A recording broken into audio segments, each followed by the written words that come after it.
Boa noite, amigos. Vamos iniciar então o estudo do passo 9, o mistério de Belicena Vilca. 59º dia da carta de Belicena Vilca. A história do povo dos Atumurunas era notavelmente parecida à da casa de Tarsis. O ancião Tatainca a referiu aos homens de pedra com muito detalhe. Mas eu, Dr. Signagel, tratarei de resumi-la aqui com poucas palavras. Os antepassados dos Atumurunas e a língua que eles falavam procediam da região de Schleswig, no sul da Dinamarca. No século X, existia ali o reino de Skjoldland, que tinha 8 séculos de antiguidade e havia resistido às hostes cristianizadoras de Carlos Magno, 150 anos antes. Seu povo de sangue puro conservava a religião de Odin, ou Navutã, e conseguiu preservar a pedra de Vênus, herança dos Atlantes brancos. Por tais heresias, entre aspas, os Golem decretaram a pena de extermínio para toda a casa real. Contrariamente aos senhores de Tarsis, os bravos vikings não ocultaram a pedra de Vênus, senão que a engastaram na coroa de seus reis, situação que os obrigava, quando muito, a exibi-la em cada cerimônia de coroação do rei, ou apresentar a coroa frente a cada novo senhor territorial com o qual estavam enfeudados. Não obstante tal comportamento imprudente, os esquildanos conseguiram manterem-se livres até os tempos do rei da Alemanha, Henrique I, o Passarinheiro. No século X, este rei, que era também hiperbóreo, derrotou o rei da Dinamarca, Germondo, e conquistou o Schleswig. Segundo seu costume, estabeleceu uma marca fronteiriça na região e, para tal finalidade, nomeou margrave ao rei Skjoldland, sem importar-se se seus súditos eram ou não cristãos. Mas o reino alemão, sim, o era, e os Golem não tardaram em iniciar uma campanha de agitação para forçar a conversão em massa dos vikings e obrigar seu rei a entregar os instrumentos de culto pagão, entre estes a coroa com a pedra de Vênus. Contudo, nada conseguiram enquanto viveu Henrique I. Morto o rei no ano de 936, lhe sucede seu filho Othon, que, apesar de descender do lendário Viking por parte de sua mãe Matilde, tinha o cérebro lavado pela obra de seus instrutores Golem beneditinos. Othon I desejava em tudo imitar a Carlos Magno e começa por fazer-se coroar rei em Aquisgrã, pelo arcebispo de Magúncia, a que se seguiriam depois várias expedições à Itália para conhecer aos papas e sua investidura imperial em Roma em 962. A fortíssima liga entre a Igreja Alemã e o Império, que durará até o extermínio dos Hohenstaufen em 1250, pode afirmar-se que começa com as extraordinárias concessões de Othon I. É compreensível, pois, que com tal imperador a sorte do pequeno reino de Skjoldland estivesse lançada. Em 965, as intrigas dos Golems surtem efeito e uma expedição marcha sobre Schleswig, composta de tropas imperiais ao comando do general Zanringer. Tem a missão de converter o reino pagão ao cristianismo ou destruí-lo e, de qualquer modo, sequestrar a coroa real. Esta vez, não há salvação para os vikings e é assim que seu rei, Colman, lhes propõe abandonar esse país, que logo cairá em poder dos demônios. Odin guiou os nossos avós e lhes entregou essas terras, e ele nos manda agora partirmos para outro reino de além-mar. 70% da população aceita a oferta e se faz ao mar em 220 dracmares. Mas quem ficou foram passados à faca pelos enfurecidos evangelizadores. A numerosa frota cruzou o Mar Tenebroso e chegou até o Golfo do México. Ali florescia a civilização dos toltecas, que receberam os vikings como os filhos dos deuses, ou seja, como descendentes dos atlantes brancos. A casa de Skjold era tão antiga quanto a de Tarsis, mas na missão familiar, ambas as estirpes diferiam notavelmente. Em lugar de um fogo frio no coração, os senhores de Skjold deviam aprofundar o segredo da agricultura mágica até dar com a essência do cereal, incorporado no sangue puro. Aquela essência causaria a precipitação de uma semente de pedra no coração dos iniciados. Os atlantes brancos lhes haviam aconselhado que formassem um corpo permanente de noios e vraias, cuja tarefa seria contemplar a pedra de Vênus e aguardar que nela se apresentasse o sinal lítico do Valhalla. Quando isso ocorresse, seria o momento de viajar para a morada dos deuses. E o sinal havia aparecido poucos dias antes do ataque a Skjoldland. Na Pedra de Vênus, uma vraia conseguiu ver uma paisagem megalítica às orlas de um enorme lago. Aquele lugar, diziam os deuses leais, encontrava-se além do Mar Tenebroso. Mas até lá deviam ir, pois um grande império seria a casa de Skjold pela vontade dos deuses. E foi por isso que se fizeram ao mar nos 220 dracmares. Em suma, a casa de Skjold constituía uma família de iniciados hiperbóreos. E não se deve estranhar que, ao partir, tanto o rei Colman como sua rainha e numerosos noios e vraias fossem homens de pedra. Apesar de se imporem sem problemas aos toltecas e de contribuir profundamente a melhorar sua civilização, 10 anos depois o povo de Colman continuou viajando para o sul, ficando com os toltecas aqueles que haviam cometido o pecado racial de aparelhar-se com eles. Navegariam até a Venezuela, marchariam depois em direção ao oeste, atravessando a Venezuela, Colômbia e Equador, e chegariam até Quito, de onde navegariam novamente rumo ao sul. Desembarcariam em Tacna e subiriam as montanhas do leste até ganhar o planalto de Tiahuanaco e o lago Titicaca. Era esse o lugar que indicava a Pedra de Vênus. Em Tiahuanaco, os skjoldanos encontraram uma ciclopéia cidade de pedra semi-construída, uma espécie de obra dos atlantes brancos. Junto às ruínas, edificaram um povoado que seria a cabeça de um império.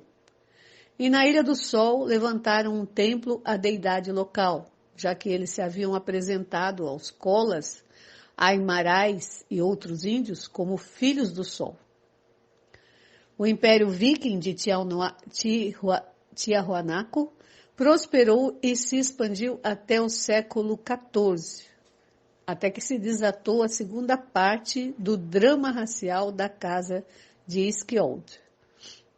Naquele século, em efeito, os skjoldanos, a quem já se denominava Atumurunas, por sua pele branca e sua predileção pela lua fria, haviam dominado a todos os povos de índios que habitavam nos arredores.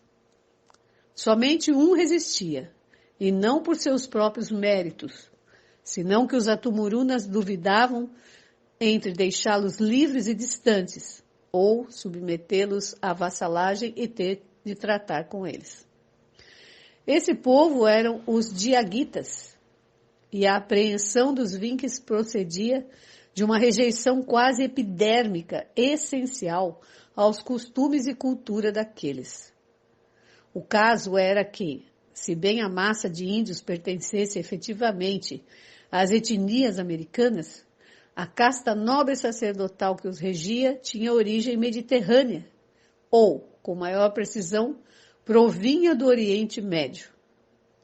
Nos museus de Santiago do Charco, Catamarca, Salta, Tucumã ou Tilcara, podem-se ver hoje em dia centenas de cerâmicas e objetos escritos em aramaico e hebreu, que asseveraram esta afirmação, ou que asseveram esta afirmação. Assim é, Dr. Signagel.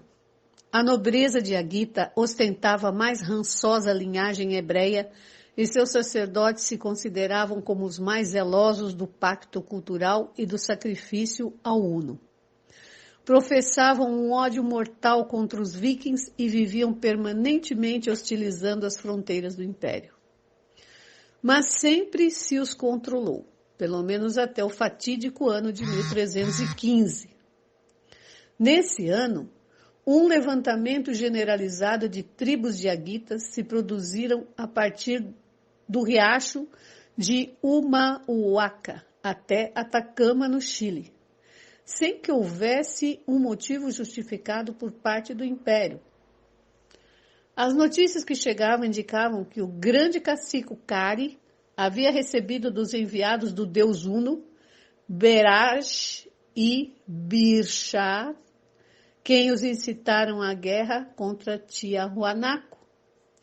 Eles lhes asseguraram o triunfo porque os diaguitas, diziam, pertenciam ao povo eleito por ele e não podiam perder.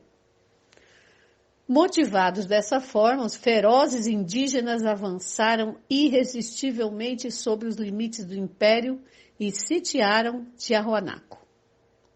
Os vikings finalmente buscaram refúgio na Ilha do Sol, enquanto que os atumurunas iniciados, ou seja, os homens de pedra, se introduziam na caverna secreta Atlante, da Ilha da Lua, Coate. Os vikings nada puderam fazer contra a alta estratégia aplicada pelos demônios Beraj e Birshá, que guiavam os diaguitas e acabaram caindo no cerco que o inimigo fechou em torno da Ilha do Sol. Tornados prisioneiros aos milhares, os esqueldanos foram pacientemente degolados um a um nas mãos dos sacerdotes hebreus diaguitas. Ao chegar a esta parte do relato, o Atumuruna Tatainca assinalou um relevo rúnico na parede e perguntou: Molai, Kiblon, significam algo essas palavras para vós? Porque os sacerdotes diaguitas, cada vez que degolavam um prisioneiro de orelha a orelha, procurando que o sangue caísse no lago, gritavam, por Molai, por Kiblon. Nossos antepassados escreveram com runas esses nomes, que para eles não tinham sentido, pois desejavam que algum dia seus descendentes esclarecessem o enigma. Os homens de pedra ficaram mudos, cravados em seus lugares, mas pensavam, que terrível é a ilusão do grande engano, quão diferente é a mesma realidade vista de outra perspectiva. O ano de 1315 havia sido um bom ano para a casa de Tarsis. Apresentou-se o senhor de Vênus e aprovou todas as ações contra os planos da fraternidade branca. A ação da casa de Tarsis e dos círculos dominicanos causou a destruição da ordem templária, e com eles, com a fogueira de Jacques de Molay, desapareceu, pelo momento, o perigo da sinarquia universal do povo eleito. Também a vinda de Kiblon se atrasaria 180 anos. E nesse ano os valentininos se radicavam em Tours. Sim, 1315 foi um ano farto, que ainda recordavam com simpatia os senhores de Tarsis. Inclusive chegou-se a dizer que era um dos melhores anos na história da casa de Tarsis. E agora compreendia que para seus irmãos esquioldanos, aquele foi um ano nefasto, pior de sua história. O inimigo tomou então contra eles uma vingança atroz. Tentou extinguir sua estirpe em represália pela destruição da ordem do templo. Daí que diziam a cada execução, por Molai, por Quiblon, remendando as chales de Tarsis, quando dizia aos golem que iam para as fogueiras de Sems, por Navutã e pelo sangue de Tarsis. Malditos golem, malditos membros do povo eleito, malditos Berebissa, uma nova conta para saudar na batalha final. Continuarei com o relato resumido do Dr. Signagel. Somente acrescentarei que, desde então, o ano de 1315 seria considerado o ano de luto para a casa de Tarsis. Os homens de pedra da linhagem de Skjold permaneciam refugiados na Ilha da Lua durante 35 anos, antes de atrever-se a realizar uma nova ação estratégica. Nesse lapso, a vigilância dos índios hebreus foi constante sobre o lago Titicaca, pois numerosas lendas locais falavam das cavernas e túneis que os atlantes brancos construíram milhares de anos atrás. Eles suspeitavam que alguns atumurunas pudessem ter se ocultado ali. Porém, as Vrunas de Navutã constituíam um obstáculo intransponível. Ainda para os poderes dos demônios Berash e Birchá, seres carentes de espírito não criado. E quase ninguém que não fosse iniciado hiperbóreo voltaria a ver jamais os atumurunas. Na verdade, os sobreviventes eram muito poucos, ainda que os acompanhavam um número maior de membros da raça mestiça, à qual pertenciam os amaltas do gorro negro. Essa raça formara-se pela mescla de sangue viking e os índios, que habitavam em Tiahuanaco na chegada do rei Colman.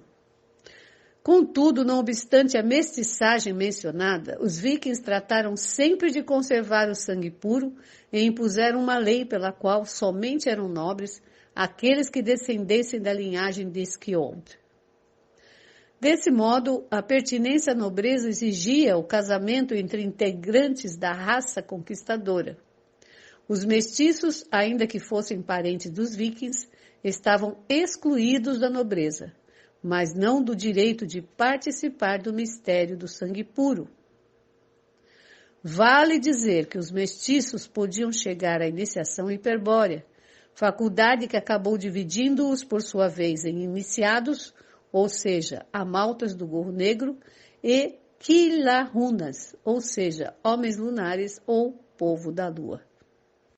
Os sobreviventes da matança de Agita se compunham de uma dezena de atumurunas e uma centena de Quilahunas.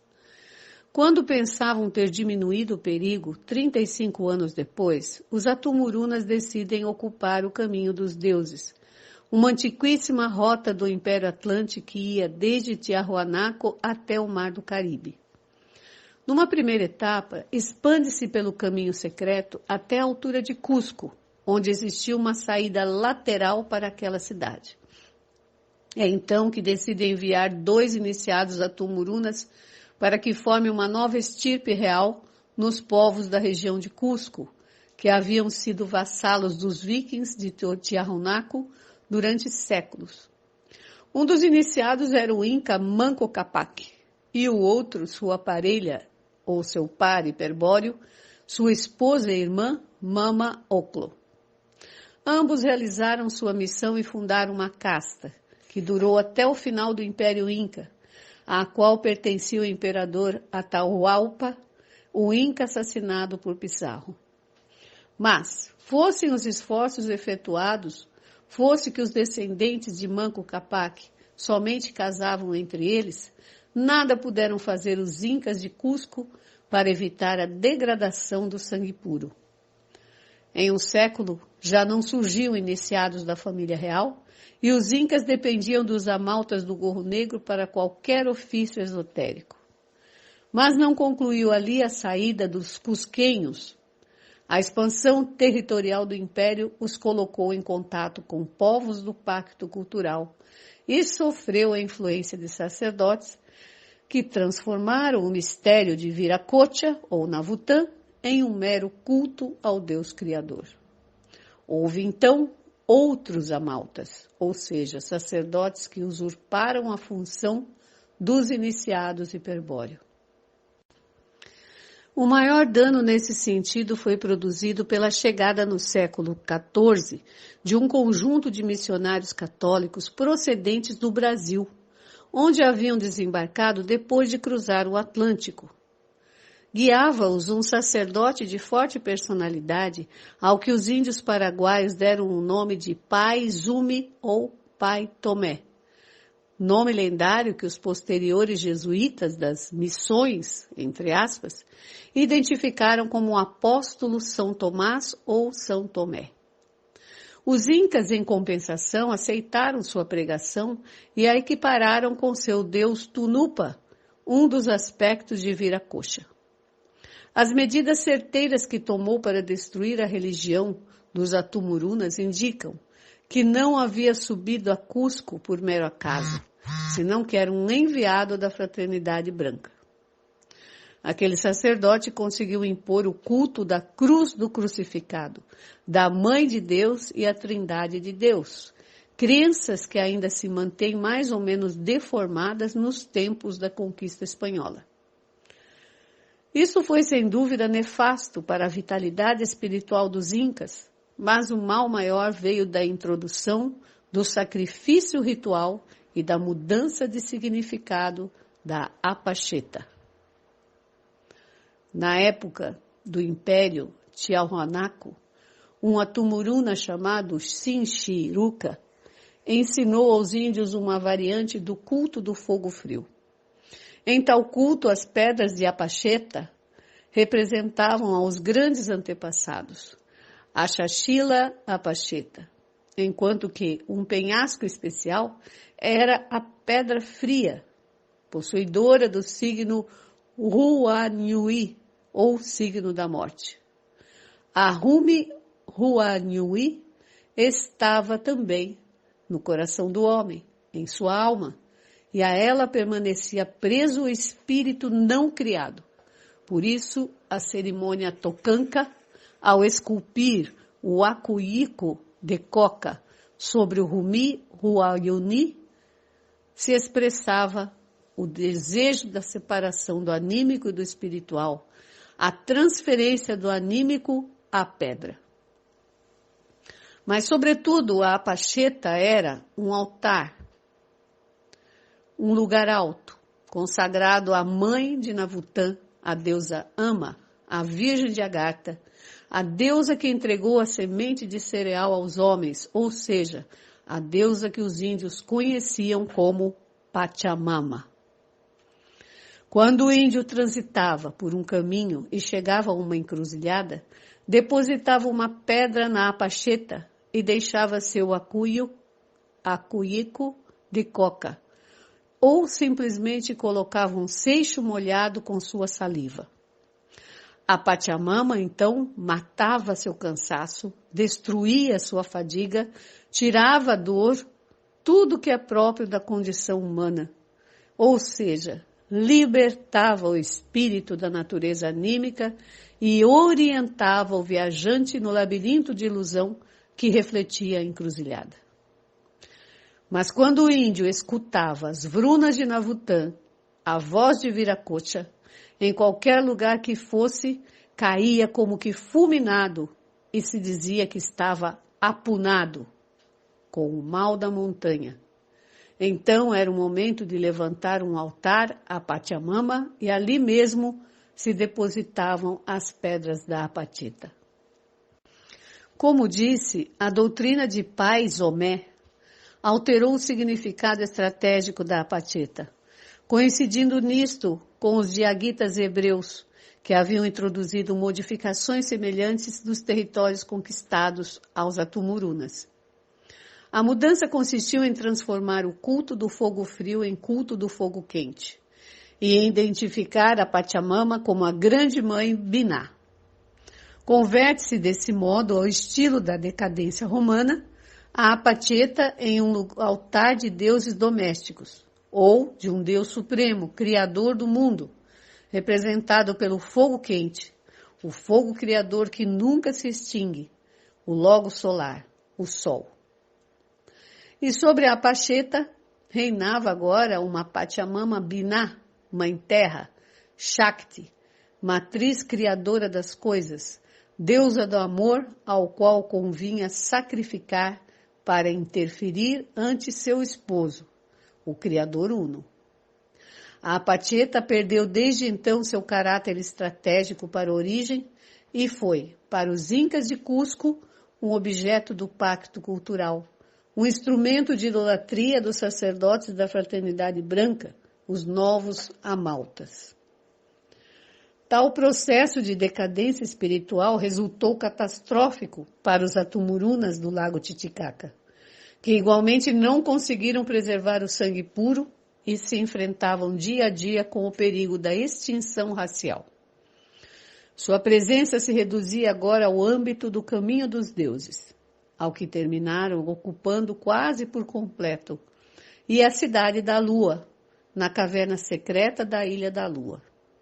Raras vezes se faziam ver pelos povoadores do Império de Cusco, não fosse para transmitir alguma informação esotérica aos Incas, mas suas aparições eram temidas, pois se os considerava como anunciadores de males, pressagiadores de desastres, etc.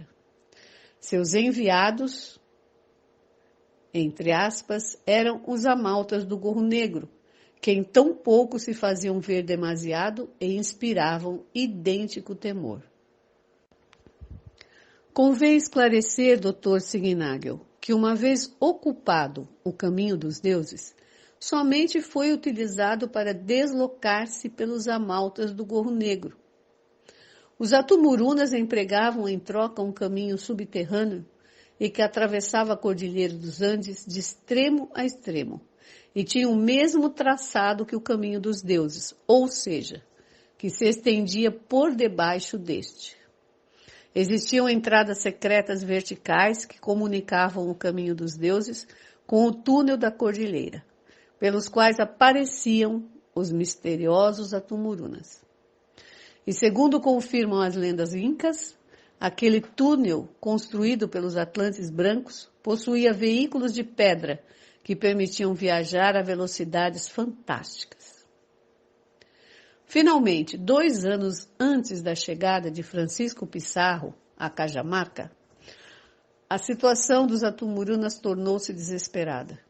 Somente dispunham da princesa Quila para manter a sucessão matrilinear da estirpe, mas não acertavam a determinar o matrimônio, pois os 12 Atumurunas viventes eram todos parentes demasiados próximos, e pais e avós haviam sido também primos e irmãos entre si. Qualquer enlace com eles degradaria com certeza o sangue puro, causaria degeneração dos descendentes.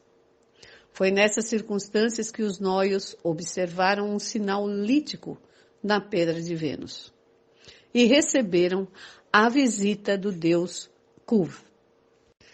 A coroa do rei Colman descansava há séculos num altar de pedra com formato de setor circular reto. Os extremos do arco exterior se uniam com o arco interior em relevo, paralelo ao primeiro, para simbolizar a imagem da lua com um quarto minguante. E sobre essa meia-lua se localizava a coroa sagrada, com a pedra de Vênus de frente à borda circular.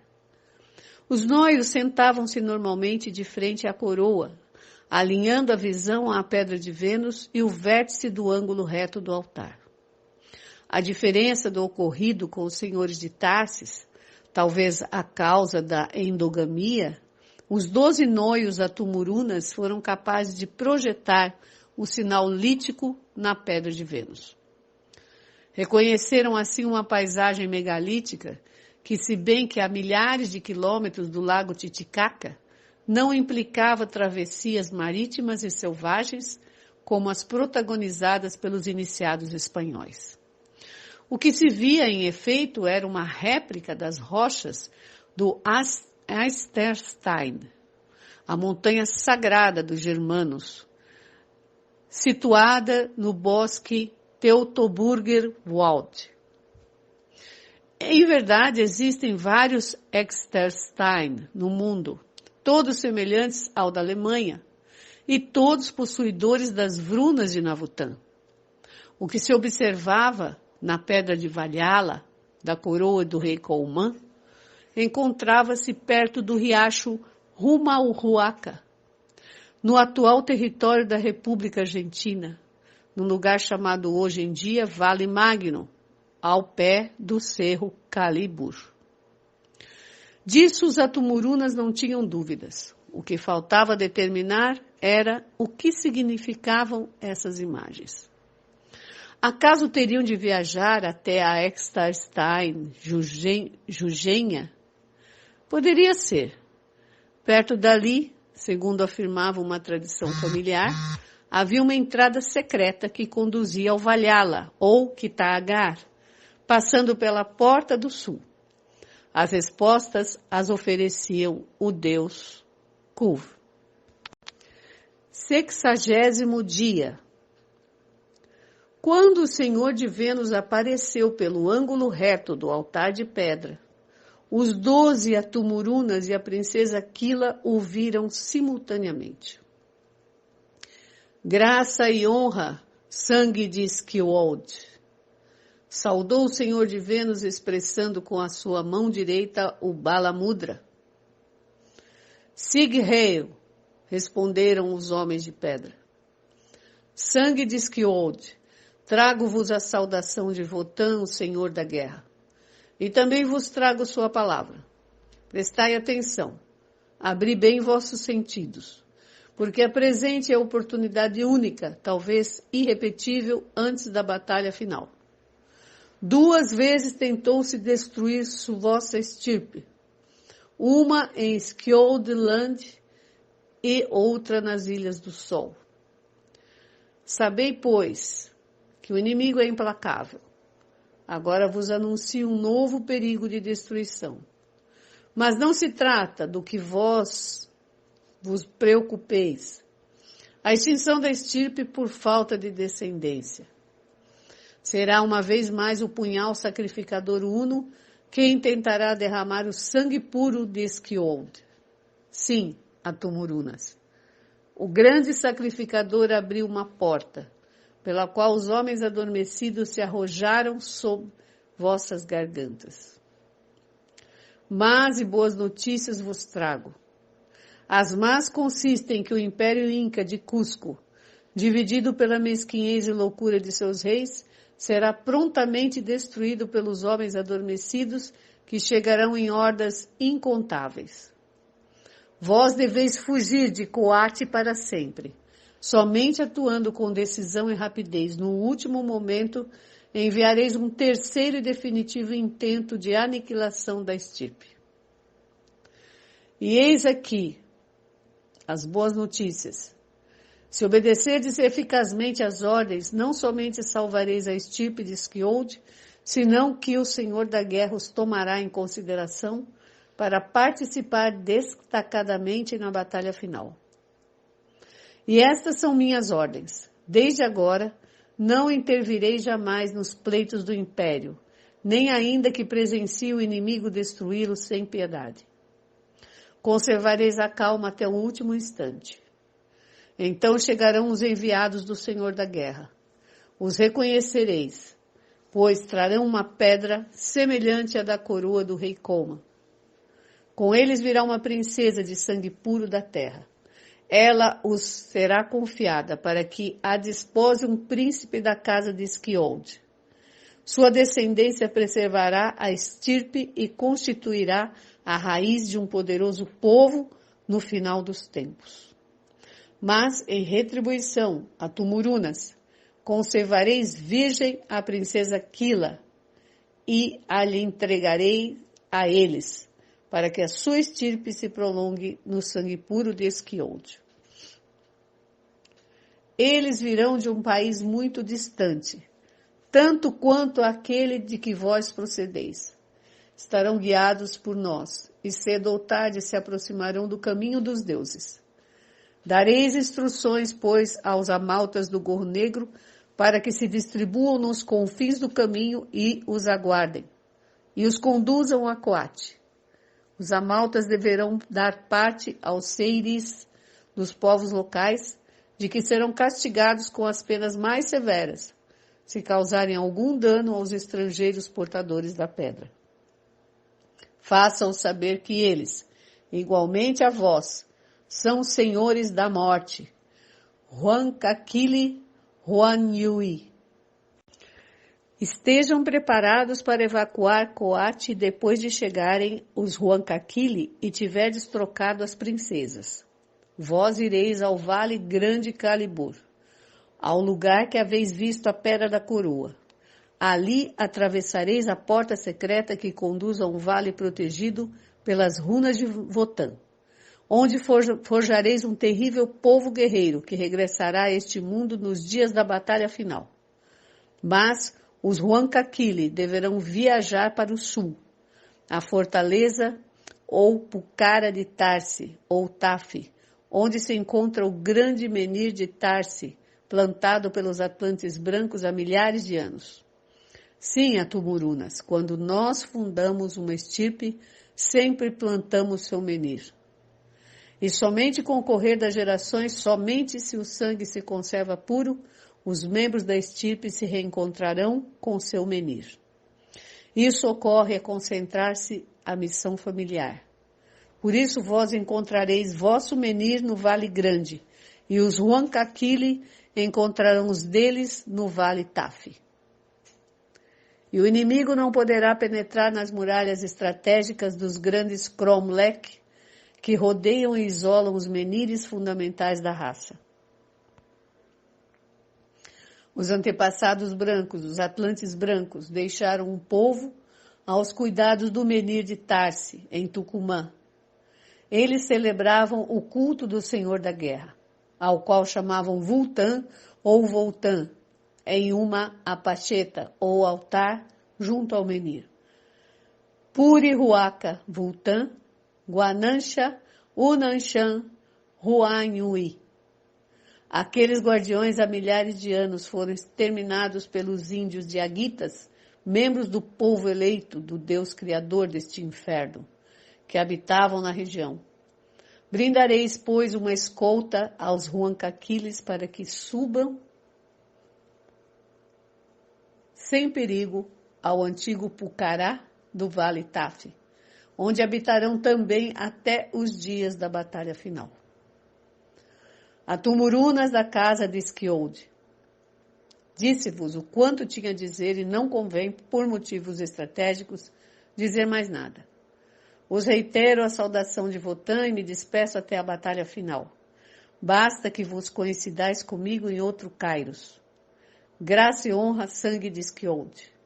Desejou-lhes o Senhor de Vênus, enquanto levantava o braço direito para expressar a Balamudra.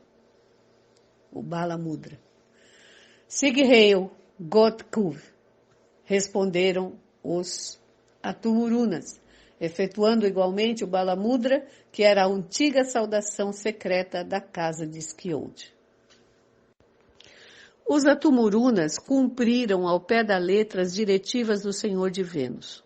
A partir desse momento, um certeiro mecanismo destinado a detectar os viajantes se montou no extremo norte do Império Incaico. E foi seu funcionamento, tal como relatei, o que permitiu aos senhores de Tarsis safarem-se do sítio Muisca, que constituía uma segura armadilha mortal.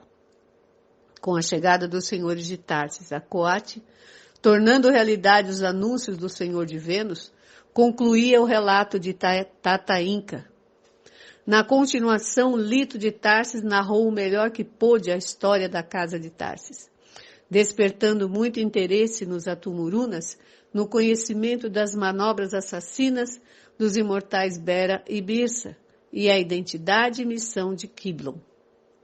Deveriam agora partir juntos até o sul e marchar até a fortaleza ou Pucara, chamado Rumabuaca, na qual se separariam. Não se veriam mais nessa vida, mas se reencontrariam durante a batalha final, quando o Senhor da Guerra convocasse aos homens de honra para lutar contra as potências da matéria. A princesa Kila tinha cabelos loiros e olhos celestes, enquanto Violante contrastava com seu cabelo negro e olhos verdes.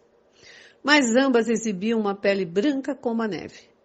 Kila já estava preparada para converter-se em esposa de um dos senhores de Tarsis, mas a notícia de que teria que abandoná-los por disposição dos deuses surpreendeu e entristeceu a Violante de Tarsis.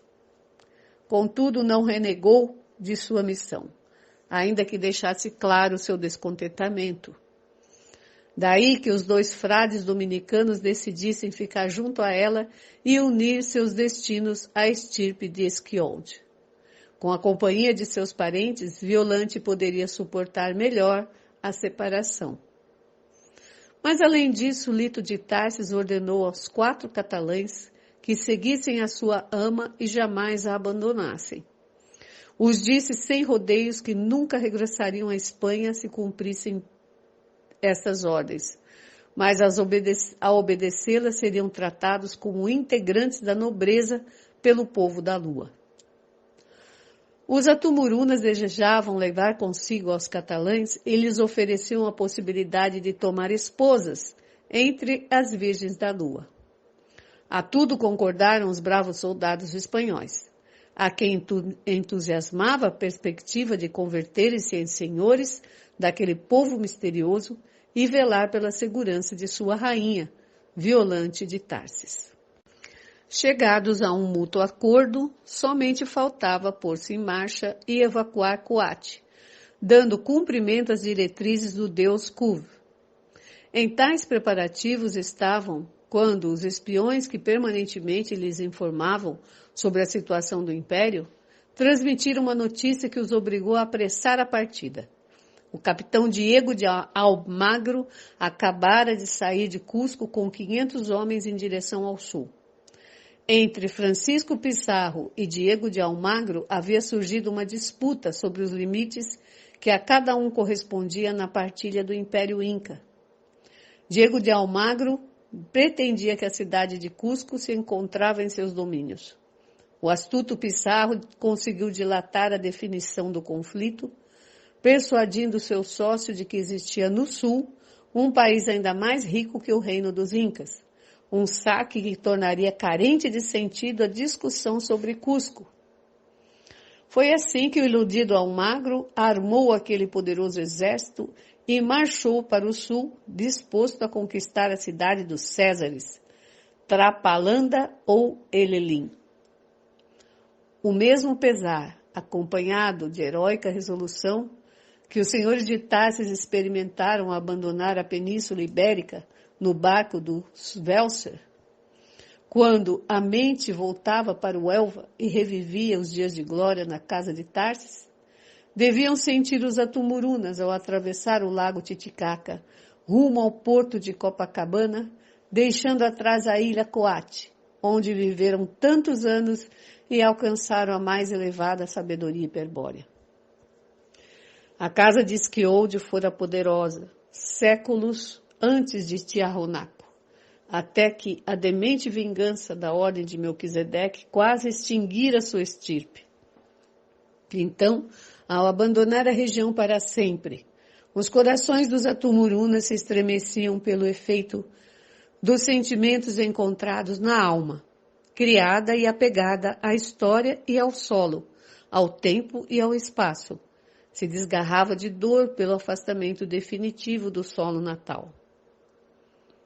Mas o espírito não criado, que descobre e sustenta no sangue do iniciado a memória da origem, transbordava cada instante anímico de dor com a nostalgia infinita do regresso à pátria primordial, à Hiperbórea original. Em frente a essa nostalgia de Hiperbórea, ao desejo de abandonar a tudo e partir para a origem do espírito, nada possa as garras da dor, nenhum efeito tem os apegos sentimentais às regiões infernais e aos objetos materiais da terra. Almagro sai de Cusco em 1535 e no final de agosto, depois de atravessar os hostis altiplanos do sul, sobe a encosta de Titicaca. Vai pisando os calcanhares dos Atumurunas e do povo da lua, que às duras penas consegue se adiantar na frente dos aguerridos espanhóis. Os fugitivos passam pelo povoado de Chuquiabo, onde, hoje, La Paz, quase sem deter-se, e somente fazem uma parada de 3 dias em Sucre, ou Cidade da Prata, antes de descerem aos vales do grande riacho de Humahuaca. A tudo isso, Almagro, que recorria por sua vez à surpreendente novidade de que todo um povo se locomovia em sua mesma direção, apurava jornadas com a intenção de dar-lhes alcance e conhecer seu destino, talvez o rico país do sul, a cidade dos Césares. Firmava-se nessa ideia o fato de que aquele povo ia, segundo coincidiram todos os seus informantes, guiados por homens brancos e barbados, semelhantes aos espanhóis, mas magnificamente vestidos com a indumentária dos reis Inca. Para Almagro, era altamente provável que aquele povo procedesse da cidade do ouro e da prata e que a ela se dirigiam. Contudo, jamais conseguiria alcançá-los. A caravana chegou ao povoado de Humahuaca com 30 dias de vantagem sobre Almagro. Ali os homens de pedra verteram uma terrível ameaça sobre os nativos, apoiada por demonstrações de magia dos Atumurunas, a fim de que dessem uma pista falsa à expedição de Almagro sobre a direção tomada por eles. Deviam desviar os espanhóis para o Chile, assegurando-lhes que ali se encontrava a cidade de seus sonhos. Eles, entretanto, tomariam por rumos muito distintos. Os Atumurunas para o leste, até o Vale Grande do Cerro Calibur, perto do ramal Jujenho.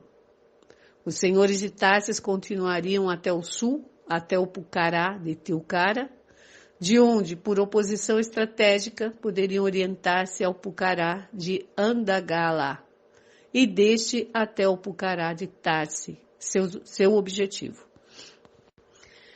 Em Humahuaca, pois, se separaram para sempre, entre aspas, os senhores de Tarsis e os Atumurunas. Voltariam a se ver durante a batalha final, quando todos regressariam à frente de seus povos para ajustar as contas aos representantes das potências da matéria, aos discípulos da Fraternidade Branca, ao povo eleito. Da Fraternidade Branca e dos deuses traidores, naturalmente, se ocupariam os deuses leais ao espírito do homem, quiçá o próprio Lúcifer em pessoa. Violante, os 2 frades se despediram em expressivos abraços e se fartaram de beijos com Lito, Roque e Guilhermo. Ninguém pôde evitar que as lágrimas molhassem seus duros rostos, ainda que simultaneamente rissem com selvagem alegria.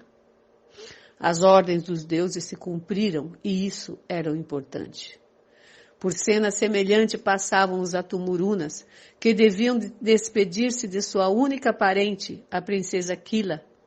Mas ela era uma rude viking e não pediu a companhia de ninguém.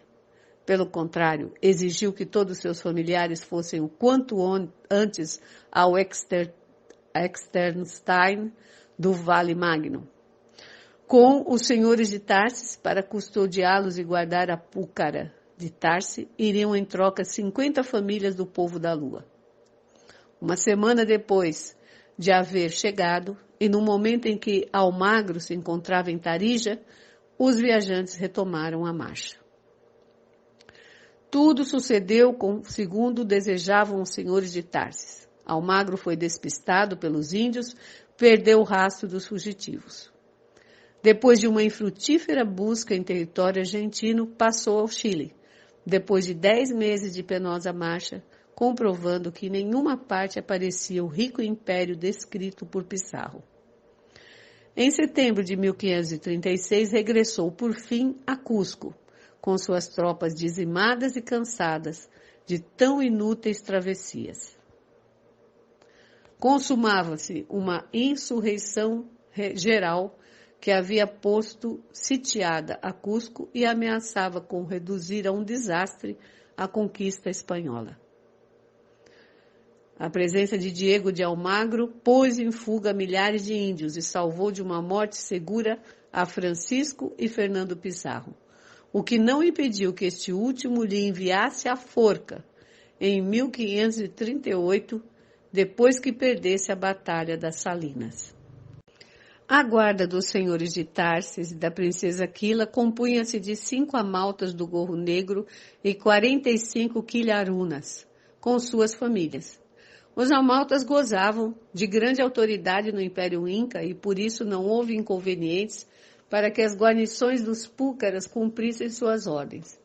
Todos receberam a consigna de abandonar seus postos e regressar a Cusco, evitando cruzar-se pelo caminho com os espanhóis, já que estes os reduziriam à escravidão. E os espanhóis, carentes da sabedoria hiperbórea, nada poderiam fazer com aquelas fortalezas cuja construção se baseava no princípio do cerco e da muralha estratégica. De fato, ainda que as ocupassem militarmente, jamais poderiam adivinhar os menires exteriores às pedras referenciais que permaneceriam invisíveis, ainda que estivessem parados junto a elas. Leito de Tarsis, sempre guiado pelos amaltas, deixou atrás o púcara de Andalgala e suportou com os seus as geladas inclemências dos nevados de Aconquija. De outro lado dessa serra, abre-se o vale de Tave. Ao aproximar-se ao púcara, uma olhada em torno lhe bastou para confirmar que aquele era o lugar buscado. A imagem lítica que a pedra de Vênus lhe mostrou na caverna secreta de Huelva. Claramente se divisava a fortaleza de forma vrúnica e fora dela o Cromlech, o castro, em cujo interior se elevava o poderoso menhir de Tarse. Ao fundo, o fio de água de um pequeno riacho regava as estéreis pedras do vale, procedente de uma abertura entre as montanhas distantes.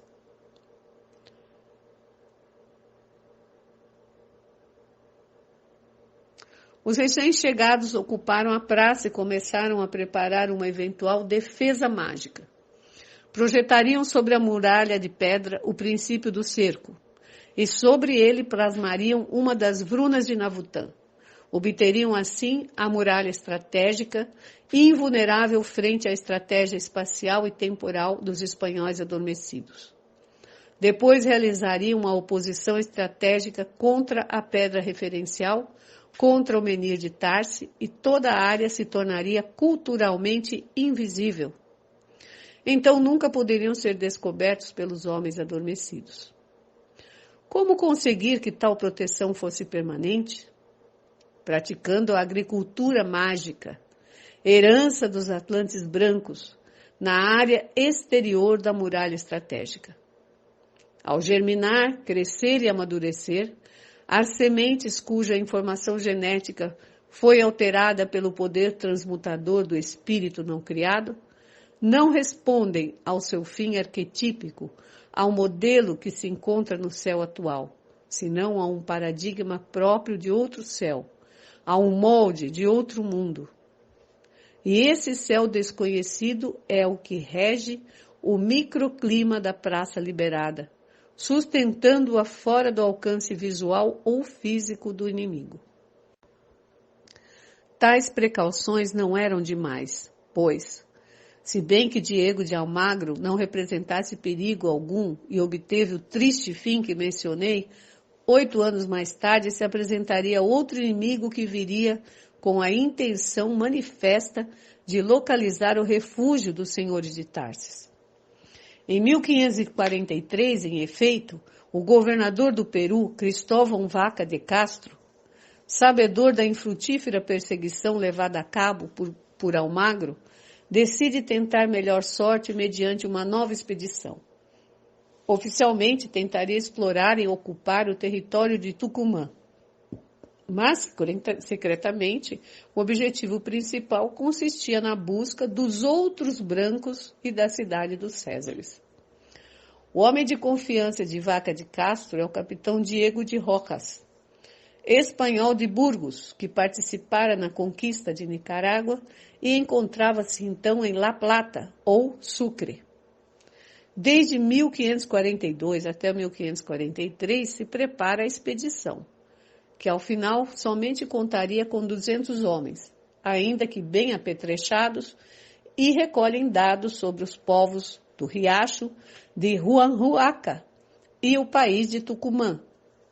Rojas, igualmente que Vaca de Castro, suspeita que Almagro foi enganado pelos índios e que o rei branco fugiu para o sul, em direção ao Tucumã. Por isso, apesar de que sempre oficialmente envia uma frota do Peru a aguardá-lo no Chile, frente ao porto de Arauco. Diego de Rojas se propõe adiantar-se o mais possível para o sul, seguindo o rastro dos fugitivos. Sobe assim até o planalto de Titicaca e desce ao riacho de Ramahualca, devendo travar permanentes combates contra os índios que foram alertados pelos amaltas do Gorro Negro sobre as intenções conquistadoras dos espanhóis. Os oclóias, rumahualcas, pulares, jugenhos, etc., os atacaram sem cessar durante toda a travessia. Porém, conseguiram chegar a Chicoana, hoje Molinos, e ali quis a sorte que descobrissem umas galinhas de castela em poder dos índios Quilmes. Galinhas que haviam sido obsequiadas pela princesa Quila, o que determinou que o rumo dos expedicionários se aproximasse perigosamente ao Púcara Tarsi. A presença das galinhas convenceu a Diego de Rojas de que naquela região habitavam outros brancos, tal qual o acreditava Almagro, e o empurrou a atravessar o vale Cauchaque, de norte a sul, até Tolombom e depois pela Fonte Queimada até a Ponta de Balasto, cruzando os nevados de Aconquija para sair na altura de Conceição do Vale Taf. Afortunadamente, aquela rota levou os espanhóis demasiado ao sul e não houve necessidade de pôr à prova as defesas mágicas do Púcara de Tarse, agora convertido em residência permanente dos senhores de Tarses. Diego de Rojas se enfrentou valentemente aos juríes de Tucumã sem conseguir notícias sobre o rei branco e continuou depois sua marcha errônea ao sul, explorando terras que foram denominadas pela raça de seus habitantes Juríes ou Santiago do Charco, Diaguitas ou Zlata do Cumã, Catamarca, La Rioja, San Juan e noroeste de Córdoba, e Cometingones ou Córdoba. No regresso dessas estéreis buscas, à altura de Salavina, em Santiago do Charco, o valoroso Diego de Rojas achou a morte por causa de uma flecha de aguita envenenada que acertou sua perna. 3 anos depois de sua partida, regressou àquela expedição ao Peru, ao comando de Nicolas de Heredia, quem, não obstante a perda de Rojas, houve de passar 1 ano percorrendo o Vale de Taf em busca da cidade dos Césares.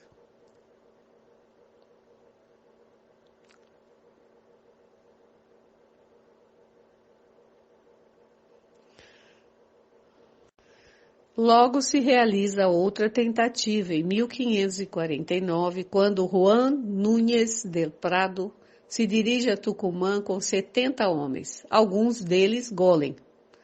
Entusiasmados pelos relatos de vários membros da expedição de Rojas.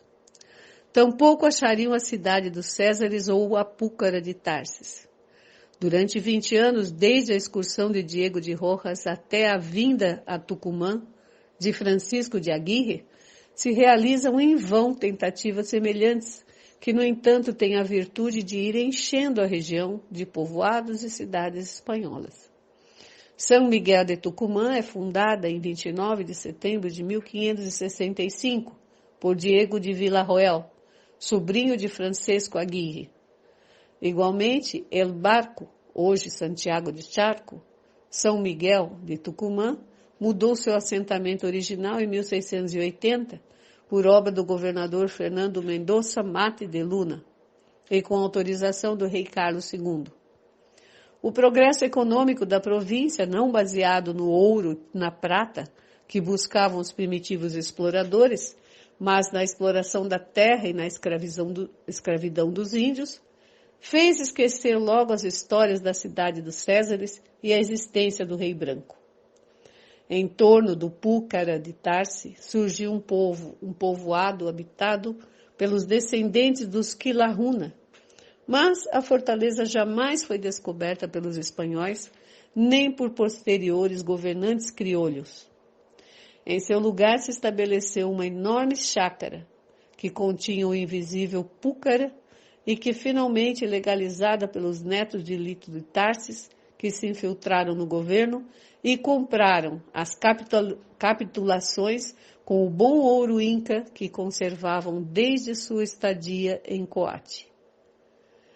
E no interior do Cromlech, junto ao menir de Tarsi, sobre a antiquíssima pacheta de Voltan, Purihuaca Voltan, descansava a espada sábia, aguardando o sinal lítico da batalha final. Até aqui o nosso estudo de hoje. Na próxima oportunidade estudaremos o 61º dia da Carta de Belicena Vilca. Uma boa noite a todos, um bom descanso e até a próxima.